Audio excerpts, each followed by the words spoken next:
بسم اللہ الرحمن الرحیم ویقول قام علی بکذا ولا یقول اشتریتہ بکذا کی لا یکون کاذبا وسوق الغنم بمنزلة الحمل بخلاف اجرة الرعی وکراء بیت الحفظ لأنه لا يزيد في العین والمعنى وبخلاف اجرة التعلیم لأن ثبوت الزیادة لمعنى فیہ وهو حذاقته۔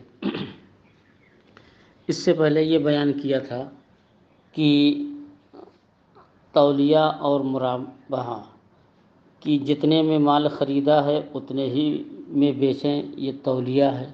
اور بتا کر کے بیچیں کہ یہ مال مثلا 100 روپے میں خریدا ہے اور 100 ہی روپے میں دے رہا ہوں۔ اور مرابحہ میں یہ ہے کہ جتنے میں خریدا ہے اس پر کچھ نفع رکھ کر کے فروخت کرے، مثلا بتا دے کہ یہ مال 100 روپے میں نے خریدا ہے اور اس پر 10 روپیہ نفع لے کر کے میں فروخت کر رہا ہوں، تو نفع کے ساتھ بیچنے کو مرابحہ، بغیر نفع کے دام و دام پر بیچنا یہ ہے تولیہ۔ اور بیع مطلق اور مرابحہ میں فرق کیا ہے کہ بیع مطلق میں بھی نفع ہے اور مرابحہ میں بھی نفع پر بیع ہوتی ہے۔ دونوں فرق یہ ہے کہ بیع مطلق میں کچھ نہیں بتایا جاتا کہ سامان میں نے کتنے میں لیا ہے، نفع میں کتنا لے رہا ہوں، اور مرابحہ میں یہ بتانا ہوتا ہے کہ مال میں نے اتنے میں خریدا ہے اور اتنے روپے نفع لے رہا ہوں۔ اب اگر سامان لکھنؤ سے منگایا، مثلا لکھنؤ سے خریدا 100 روپے اور لکھنؤ سے مبارک پور آنے میں اس پر 10 روپے کرایہ خرچ آتا ہے، تو اگر 100 روپے بیچے تو اس کا نقصان ہے، اور 10 روپے اضافہ کر کے بیچے تو بظاہر مرابحہ کہیں گے، لیکن اس کے کوئی نفع نہیں ملے گا، کیونکہ 100 روپے میں خریدا ہے، 10 روپیہ کرایہ خرچ ہوا ہے، اور 110 میں بیچ رہا ہے تو اسے 1 پیسہ نفع نہیں مل رہا ہے۔ تو اس کے لیے فرماتے ہیں کہ سامان منگانے میں، آنے جانے میں جو اخراجات ہوں وہ اخراجات راس المال یعنی اصل ثمن پر شامل کر لیں، اور شامل کر کے جو ہے اگر بتائیں تو کوئی حرج نہیں ہے۔ مثلا کہ یہ کہے سامان تو میں نے 100 روپے میں خریدا ہے، 10 روپیہ اس پر کرایہ وغیرہ خرچ ہوا ہے، تو 110 روپے کا یہ پڑا ہے، اور اب اس پر میں 15 روپے نفع لے کر کے 125 کو بیچ رہا ہوں، اس میں کوئی حرج نہیں ہے۔ لیکن یہ نہ کہے کہ میں نے 110 روپے میں خریدا، میں خریدا تو ہے 100 روپے میں، اب اگر کہے گا کہ 110 میں خریدا، یہ تو جھوٹ رہے گا نا۔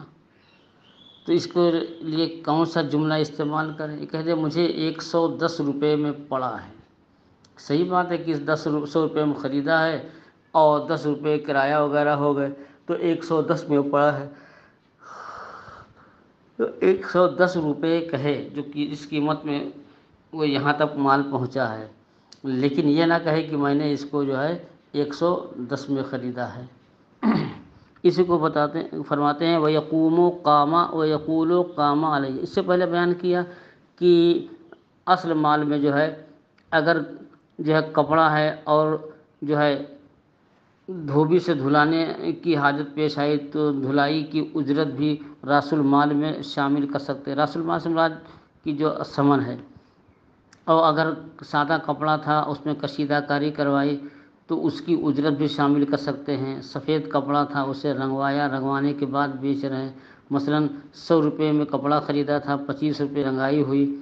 تو 25 روپے کو اصل مال پہ جو ہے اس کو شامل کر سکتے ہیں، جس کو مہاراشٹر کی زبان میں مدل کہتے ہیں، یعنی راس المال میں اور اصل مال میں۔ اور اگر رسی تھی پھر اس کی بٹائی ہوئی ہے تو بٹائی کی جو اجرت تھی اس کو بھی شامل کر سکتے ہیں۔ اگر وہ غلہ ہے، مثلا کہ جونپور سے غلہ خریدا، مبارک پور میں منگوایا، تو یہاں سے آنے پہ 5000 روپے جو ہے گاڑی کا کرایہ ہوا، تو اب ایک بورے پر کتنا خرچ آ رہا تو وہ خرچ بھی جوڑ کر کے یہ بتائیں کہ یہ مال اتنے میں ہے۔ کوئی مثلا کہ ایک بورے کی قیمت جو ہے 2000 ہے اور 500 روپے کرایہ ہو رہا تو بتا دیں کہ یہ 2500 میں یہ پڑا ہے اور اس پر میں اتنا نفع لوں گا۔ تو کیونکہ تاجروں کا یہ عرف ہے کہ جو کرایہ وغیرہ اخراجات ہوتے ہیں اس کو اصل مال میں شامل کرتے ہیں۔ تو صاحب دایہ رحمۃ اللہ علیہ تقوی کی زبان استعمال فرماتے ہیں کہ وہ یقول قام علیہ بکذا، کہ یہ مال مجھے اتنے میں پڑا ہے، یعنی راس المال سے اور کرایہ وغیرہ کو جب ضم کر لیں گے، شامل کر لیں گے، تو شامل کرنے کے بعد یہ کہے مجھے یہ مال اتنے میں پڑا ہے، مثلا 100 روپے میں خریدا اور 10 روپے کرایہ وغیرہ، تو یہ کہہ دے یہ مال مجھے 110 روپے میں پڑا ہے، یہ نہ کہے میں نے خریدا۔ ولا یقول اشتریتہ بکذا، یہ نہ کہے کہ میں نے اس کو 110 روپے میں خریدا، لئلا یکون کاذبا، تاکہ جھوٹ نہ ہو جائے کہ بھائی 110 میں تو خریدا نہیں ہے۔ اب یہاں سے ایک بات اور بتا رہے ہیں کہ مثلا کسی کے پاس جانور تھے ککر سنڈا میں، اور اس کو جو ہے گاڑی پر لاد کر کے مبارک پور لائے، تو ککر سنڈا سے یہاں مبارک پور جو ہے جانور گاڑی سے لاد کر لانے پر جو کرایہ ہوا وہ کرایہ بھی اصل قیمت میں شامل کر سکتے ہیں۔ تو اس لیے کہ جگہ کے اعتبار سے جو ہے قیمتیں بدلتی رہتی ہیں۔ اب جو بکرا یہاں مبارک پور میں 10,000 کا فروخت ہوگا، اگر بمبئی میں لے کے جائیں تو ظاہر ہے کہ 2-4 ہزار تو قیمت زیادہ ہی مل جائے گی۔ تو جگہ سے بھی قیمتوں میں فرق ہوتا ہے۔ اور اگر جو ہے ککر سنڈا سے مبارک پور تک جانور جو ہے ڈی سی ایم سے یا کسی گاڑی سے نہیں لائے، کسی آدمی کو اس سے کو کہا کہ ہم 500 روپے دیں گے ہماری ساری بکریاں آپ ککر سنڈا سے ہانک کر کے مبارک پور پہنچا دیں، تو اس نے کہا ٹھیک ہے ہم آپ کی بکریاں ہانک کر کے پہنچا دیں۔ تو جو 500 روپے جو ہے بکریوں کے ہانکنے کی اجرت ہوئی ہے، مثلا 5 بکری تھی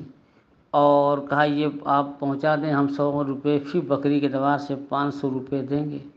تو فرماتے ہیں کہ چاہے وہ ڈی سی ایم سے یا کسی گاڑی سے ڈھو کر کے لائیں، تو جیسے کرایہ جو ہے اصل قیمت پر ضم کیا جاتا ہے، ایسے ہی بکری جو ہے ہانک کر کے کوئی شخص لے کر کے آئے تو ہانکنے کی جو اجرت ہے اجرت بھی اس میں ضم کی جائے گی۔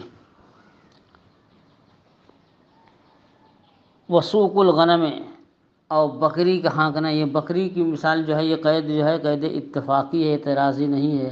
بکری ہو، گائے ہو، بھینس ہو، اونٹ ہو، گھوڑا ہو، کوئی بھی جانور ہو کہ ان کو ان کو ہانکنا جو ہے، ہانکنے کی اجرت جو ہے بمنزلۃ الحمل، یہ گاڑی سے لاد کر لانے کے درجے میں ہے، جیسے گاڑی کی اجرت دی جاتی ہے ویسے یہ بھی اجرت دی جائے گی۔ اب ایک شخص کہتا ہے کہ میں نے بکریاں جو ہے خرید لی، کاروبار کر رہا ہوں، اور بکری کی دیکھ کے لیے ایک ملازم میں نے رکھ لیا ہے، اور 5,000 روپیہ مہینہ جو ہے اس کو میں تنخواہ دیتا ہوں۔ تو بکری مثلا میں نے 5,000 روپے میں خریدی، اور 5,000 روپیہ مہینہ جو ہے اس آدمی جو بکریوں کی دیکھ کرتا ہے اس کی اجرت ہے، تو کیا جو ہے بکری کی جو راس المال 5,000 ہے اس پر میں اس چرواہے کی جو تنخواہ ہے اس تنخواہ کو جوڑ سکتا ہوں؟ کیا مجھے بطور تولیہ بیچنا ہے تو کیا 5,000 کو بیچوں، یا یہ کہ جو اس کا بھاڑا کرایہ لگا ہے اس کو بھی شامل کر دوں؟ یا یہی سوال ہوگا کہ یہ 5,000 میں تو بکری اس نے خریدی ہے لیکن نفع کے طور پر بطور جو ہے مرابحہ بیچنا چاہتا ہے، تو کیا جو ہے میں 5,000 قیمت بتاؤں کہ جو چرواہا ہے چرواہے کی جو قیمت ہے اس کو بھی بتا دوں؟ تو اب یہ فرماتے ہیں کہ بخلاف اجرت الراعی، کی بخلاف چرواہے کی اجرت کے، چرواہے کی اجرت جو ہے راس المال میں شامل نہیں کی جائے گی۔ کیوں؟ اس لیے کہ چرواہے کی اجرت سے جو ہے یا اس کے مبی جو ہے، مبی میں کچھ اضافہ تو نہیں ہوا ہے۔ جیسے کہ بکری ککر سنڈا سے لے کر کے یہاں آئے تو وہاں وہ 4,000 میں بکتی تھی، اب وہاں مبارک پور کی منڈی تیز ہے، یہاں 5,000 مل سکتا ہے، تو اس کی مالیت میں اضافہ ہو گیا جگہ بدلنے سے۔ لیکن کوئی چرواہا رکھ دیا گیا یا اس کی دیکھ دیکھ کے لیے کسی انسان کو رکھ دیا گیا، اس کے دیکھ دیکھ کرنے سے اس کی مالیت میں تو کوئی اضافہ نہیں ہوا ہے۔ تو جب مالیت میں اضافہ نہیں ہوا تو اس کو راس المال میں ضم نہیں کیا جائے گا۔ ہاں، مالیت میں اگر اضافہ ہوتا تو راس المال میں اس کو ضم کرتے۔ ایسے ہی کہ اس کے پاس اپنی زمین نہیں ہے، بکریوں کو پالنے کے لیے کسی دوسرے کا احاطہ لے لیا ہے، اور اس احاطے کا کرایہ مہینے میں 2000 روپیہ دیتا ہے، تو مثلاً 5000 کی بکری خریدی، تو کیا جو ہے وہ احاطہ یا جو مکان ہے بکری پالنے کے لیے، کہ اس کرائے کو بھی اس بکری کی قیمت پر شامل کر کے مرابحہ یا تولیہ کریں گے یا نہیں؟ تو فرماتے ہیں کہ زمین ہو، باؤنڈری ہو، مکان ہو، بکری پالنے کے لیے جو کرائے پہ لیا ہے وہ اس کے ساتھ ضم نہیں کیا جائے گا۔ کیوں نہیں ضم کیا جائے گا؟ ایک فارمولہ بتا رہے ہیں کہ جس چیز سے راس المال کی نفس راس المال میں یا اس کی مالیت میں اضافہ ہو جائے وہ تو ضم کیا جائے گا، اور جس سے اس کی مالیت میں یا نفس راس المال میں اضافہ نہ ہو اس سے ضم نہیں کیا جائے گا۔ فرماتے بخلاف اجرت الراعی، بخلاف جو ہے کہ چرواہے کی اجرت کے، وکرائے بیت الحفظ، اور بکریوں کی حفاظت کے گھر کے کرائے کے، لأنه لا يزيد في العين والمعنى، کیونکہ اس سے نہ نفس مبی میں اضافہ ہوتا ہے اور نہ اس کی مالیت میں اضافہ ہوتا ہے، اور انہی دونوں باتوں سے جو ہے اس میں اضافہ کیا جائے گا، تو نہ یا تو ذات میں اضافہ ہو یا مالیت میں اضافہ ہو۔ اب یہ کہتے ہیں کہ کسی نے غلام خریدا، غلام خرید کر کے ایک جو ہے حافظ صاحب یا مولانا صاحب یا کسی ہنردار کو رکھ دیا غلام کی تربیت کے لیے۔ اب اس نے غلام کو جو ہے پڑھایا، تو غلام کو پڑھا رہا ہے یا غلام کو کوئی ہنر سکھا رہا ہے، تو جس نے غلام کو ہنر سکھایا یا جس نے غلام کو پڑھایا ظاہر ہے کہ اس کی اجرت دی جائے گی۔ تو یہ مالک نے اجرت دے کر کے پڑھایا، مثلاً 10,000 روپے میں اس نے غلام خریدا تھا اور 5,000 روپیہ خرچ کر کے اسے تعلیم دلوایا اور ہنر سکھوایا،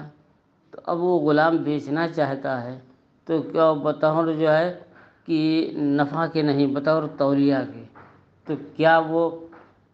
یہ کہے کہ یہ غلام 15,000 میں پڑا ہے، 10,000 تو اصل قیمت ہے اور 5,000 روپے اس کی تعلیم و تربیت کے اخراجات ہیں؟ تو تعلیم و تربیت کے جو اخراجات آئے ہیں وہ راس المال میں شامل کیے جائیں گے یا نہیں؟ یہ مسئلہ بیان فرما رہے ہیں۔ تو جو ضابطہ انہوں نے بیان کیا اس ضابطے سے یہ دیکھیں کہ جس سے نفس مبی میں اضافہ ہو یا مالیت میں اضافہ ہو تو اس پر جو خرچ ہوتا ہے وہ ضم کیا جائے گا۔ تو جیسے بکری جو ہے ککر سنڈا سے مبارک پور لانے میں کرایہ دینا پڑا، اب اس کی مالیت میں اضافہ ہو رہا، تو مالیت میں اضافہ ہے تو یہ کرایہ جو ہے آدھا اس میں ثمن میں جو ہے جوڑا جائے گا۔ لیکن یہاں دیکھیں کہ یہ غلام جو بے ہنر ہے اس کی قیمت 10,000، اور جس غلام کو پیسے خرچ کر کے جو ہے ہنر سکھا دیجئے یا جو ہے تعلیم دے دے، اور ہنر سیکھنے یا علم حاصل کرنے کے بعد کیا اس غلام کی قیمت اتنی ہی رہے گی؟ ظاہر ہے کہ علم اور تربیت تعلیم سے پہلے اس کی قیمت 10,000 تھی، اب وہ ماہر ہو گیا ہے تو تعلیم بھی حاصل کر لیا، تجربہ بھی حاصل کر لیا اور کچھ چیزوں کا جو ہے وہ ماہر بھی ہو گیا، ظاہر کہ اس کی قیمت اس کا ویلیو بڑھ جانا چاہیے، لیکن فرماتے ہیں کہ یہ نہیں بڑھے گا۔ کیوں نہیں بڑھے گا؟ اس لیے کہ تعلیم و تربیت پر اگر خرچ کیا ہے ٹھیک ہے، لیکن اس نے جو سیکھا، علم حاصل کیا، وہ غلام کے اندر جو عقل مندی اللہ تعالیٰ نے ہر بندے کے دماغ میں وہ قوت رکھی، قوت حافظہ، کہ جس کی بنیاد پر وہ اخذ کرتا ہے، سیکھتا ہے، تو یہ جو تعلیم حاصل کیا یا ہنر سیکھا وہ غلام کے اپنے دماغ کے اندر جو قوت تھی اسی قوت سے اس نے اخذ کیا ہے، یہ خارج سے نہیں، اس لیے کہ جو بظاہر فیس تھی اس فیس کو شامل نہیں کیا جائے گا۔ کہتے ہیں اور بخلاف اجرت تعلیم کے، غلام کے تعلیم کی اجرت کے، لأن ثبوت الزیادت لمانن فی، یہاں آپ کہیں گے کہ معنوی اعتبار سے تو اضافہ ہے، کیونکہ اب یہ تجربہ کار ہنر یہ مند جو ہے غلام ہو گیا ہے تو اس کی قیمت میں اضافہ ہے. کہتے ہیں لیکن یہاں جو زیادتی کا ثبوت ہے ایسے معنی کی وجہ سے ہو رہا ہے کہ یہ مبی میں کیا ہے، وہ حذاقتہ، وہ اس کی عقل مندی ہے، وہ ہوشیاری ہے، عقل مند تھا تو اپنی عقل کی وجہ سے اس نے سیکھ لیا. اور حذاقت کے معنی عقل مندی، ذکاوت جو ہے، اس لیے اس کی تعلیم پر جو خرچ ہوا ہے وہ راس المال میں شامل نہیں کیا جائے گا.